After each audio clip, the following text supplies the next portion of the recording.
Hello viewers, எல்லாருக்கும் வணக்கம். நாம் இந்த வீடியோவில் 4th February 2025 மார்க்கெட் அப்டேட்டை பார்க்கலாம்.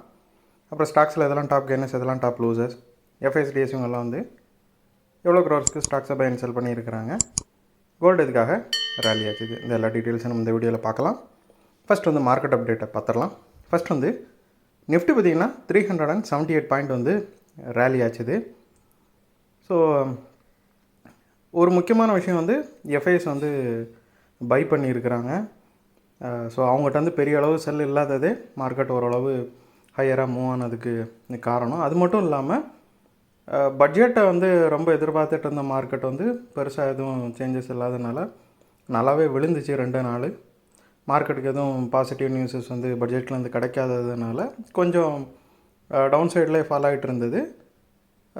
மறுபடியும் அந்த 23,000 கிட்ட போனதுலேருந்து அதாவது 23,000 நெருங்குறப்போ மறுபடியும் பை வந்துருச்சு. ஸோ அதனால் ஒரு 1.62% ரேலியை வந்து பார்க்க முடிஞ்சுது. அப்புறம் டாப் கைனஸில் பார்த்திங்கன்னா ஃபஸ்ட் வந்து ஸ்ரீராம் ஃபினான்ஸ் இருக்குது. அது ஒரு 30 பாயிண்ட் வந்து ரேலியாக இருந்துச்சு. ஸோ அவங்க வந்து இன்னும் 3 இயர்ஸில் அவங்களோட ஏயுஎம் வந்து 5,000 crore இன்க்ரீஸ் ஆகும் அப்படின்னு ஒரு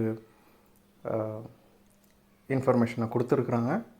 ஸோ இது வந்து ரொம்பவே பாசிட்டிவான விஷயம் ஸ்ரீராம் ஃபினான்ஸுக்கு.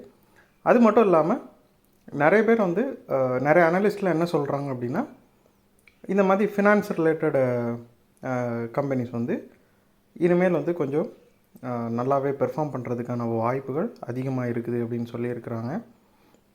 நிறைய அந்த மாதிரி ஸ்மால் ஸ்கேல் ஃபினான்ஸ் இன்ஸ்டிடியூஷன்ஸ் வந்து இன்னும் வருகாலங்களில் பெர்ஃபார்ம் பண்ணுறதுக்கான வாய்ப்புகள் அதிகமாக இருக்கும்.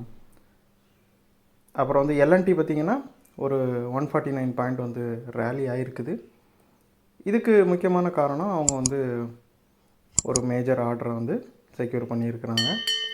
ரீசெண்ட் டேஸில் அது கொஞ்சமாக விழுந்துட்டு இருந்துச்சு. அந்த நேரத்தில் இந்த பாசிட்டிவ் நியூஸ் வந்ததும் ரேலி ஆகிருக்குது. அப்புறம் பாரத் எலக்ட்ரானிக்ஸ் பார்த்திங்கன்னா ஒரு 10 பாயிண்ட் வந்து ரேலி ஆகி டாப் கெய்னஸில் 3rd இருக்குது. அவங்களோட Q3 ரிசல்ட் நல்லா வந்ததுலேருந்து ப்ரோக்கரேஜஸ் எல்லாமே ரொம்பவே பாசிட்டிவாக டேர்ன் ஆகிருக்கிறாங்க இந்த ஸ்டாக்கை பொறுத்த அளவில். ஸோ அவங்களோட மனநிலை கொஞ்சம் பாசிட்டிவாக அந்த ஸ்டாக் மேலே மாறினதுனால நிறைய பேர் வந்து பை கால் கொடுத்துருக்குறாங்க. எல்என்டியும் பாரத் எலக்ட்ரானிக்ஸும் பார்த்திங்கன்னா ரீசெண்ட் டேஸில் அடிக்கடி டாப் கெய்னஸில் டாப் லூசர்ஸில் வந்துக்கிட்டே இருக்குது. அப்புறம் டாப் லூசர்ஸில் பார்த்திங்கன்னா ஃபஸ்ட் வந்து ட்ரெண்ட் இருக்குது. 384 பாயிண்ட் வந்து விழுந்துருக்குது. ரீசெண்டாக ஒரு பெரிய ரேலியை கொடுத்துச்சு, மறுபடியும் ப்ராஃபிட் புக்கிங்னால் விழ ஆரம்பிச்சிருச்சு. ட்ரெண்டும் பார்த்திங்கன்னா ரீசெண்ட் டேஸில் அடிக்கடி இந்த டாப் கெய்னர் டாப் லூசர் லிஸ்ட்டில் வந்துட்டுருக்குது. அப்புறம் பிரிட்டானில் பார்த்திங்கன்னா 77 பாயிண்ட் வந்து விழுந்துருக்குது. அவங்களோட Q3 ப்ரிவ்யூ வந்துருச்சு. அது அந்த அளவுக்கு ஒரு நல்ல எக்ஸ்பெக்டேஷனை கொடுக்குற அளவுக்கு இல்லை. அது மட்டும் இல்லாமல் இதே டைமில் அவங்களோட சிஎம்ஓ வந்து ரிசைன் பண்ணியிருக்கிறாரு. ஸோ இது எல்லாமே கொஞ்சமாக நெகட்டிவாக அந்த ஸ்டாக்குக்கு அமைஞ்சது.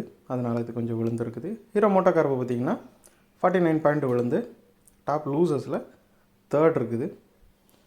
இது வந்து ஒரு 456 crore ஜிஎஸ்டி டிமாண்ட் நோட்டீஸை வாங்கியிருக்குது. ஸோ அது வந்து அதோட இம்பேக்டில் இது இந்த அளவுக்கு விழுந்திருக்குது. அப்புறம் எஃப்ஐஸை பார்த்தோம் அப்படின்னா பை பண்ணியிருக்கிறாங்க. 23 கண்டினியூஸ் செல்லுக்கு அப்புறமா மொதல் நாள் வந்து பை பண்ணுறாங்க. 809 crore வந்து பை பண்ணியிருக்கிறாங்க. டிஐஎஸ் பார்த்திங்கன்னா அவங்களோட இவங்களோட ஸ்ட்ரீக் வந்து ரொம்பவே அதிகமானது. 35 days வந்து கண்டினியூஸாக பை பண்ணதுக்கப்புறம் முறையாக செல் பண்ணியிருக்கிறாங்க. அவங்க ஒரு 430 crore செல் பண்ணியிருக்கிறாங்க.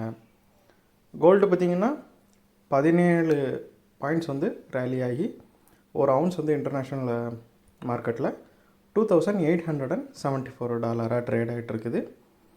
இதுக்கு முக்கியமான காரணம் US டாலர் வந்து கொஞ்சமாக வீக் ஆகிருக்குது.